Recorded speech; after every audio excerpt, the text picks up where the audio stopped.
Electronic ಸಿಟಿಯಲ್ಲಿ ಚಿರತೆ ಪ್ರತ್ಯಕ್ಷವಾಗಿದೆ. Flyover ದಾಟಿ ಚಿರತೆ ಹೋಗ್ತಾ ಇದ್ದ ದೃಶ್ಯ ಈಗ ಸೆರೆಯಾಗಿದೆ. ಎಲೆಕ್ಟ್ರಾನಿಕ್ ಸಿಟಿಯ ಫಸ್ಟ್ ಫೇಸ್ ಟೋಲ್ ಪ್ಲಾಜಾ ಬಳಿ ಚಿರತೆ ಕಾಣಿಸಿಕೊಂಡಿದೆ. ಎಲೆಕ್ಟ್ರಾನಿಕ್ ಸಿಟಿಯಲ್ಲಿ ಚಿರತೆ ಕಂಡ ಕೂಡಲೇ ಸಹಜವಾಗಿ ಅಲ್ಲಿ ಗಾಬರಿಯಾದರು.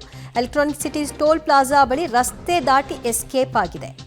ಬೆಳಗ್ಗೆ 3 ಗಂಟೆಯ ಸಂದರ್ಭದಲ್ಲಿ ಹೆದ್ದಾರಿಗೆ ಚಿರತೆ ಬಂದದನ್ನು ಗಮನಿಸಿಕೊಂಡಿದ್ದಾರೆ. IT-BT ಕಂಪನಿಗಳು ಇರುವಂತಹ ಎಲೆಕ್ಟ್ರಾನಿಕ್ ಸಿಟಿಯ ಪ್ರದೇಶ, ಅಲ್ಲೊಂದು ಚಿರತೆ ಕಾಣಿಸ್ಕೊಂಡಿದೆ. ಸದ್ಯ ಅದನ್ನು ಸೆರೆ ಹಿಡೀರಿ, ಮುಂದೆ ಏನಾದರೂ ಅನಾಹುತ ಆಗಬಾರ್ದು ಅನ್ನೋದು ಜನರ ಆತಂಕಕ್ಕೆ ಕಾರಣ. ಲಕ್ಷಾಂತರ ಕಾರ್ಮಿಕರು ಕೆಲಸ ಮಾಡುವಂತಹ IT-BT ಹಬ್ ಅದು. ಅಲ್ಲಿಯೇ ಈಗ ಚಿರತೆ ಫ್ಲೈಓವರ್ ದಾಟಿ ಎಸ್ಕೇಪ್ ಆಗಿರುವಂತಹ ದೃಶ್ಯ ಸೆರೆ ಸಿಕ್ಕಿದೆ.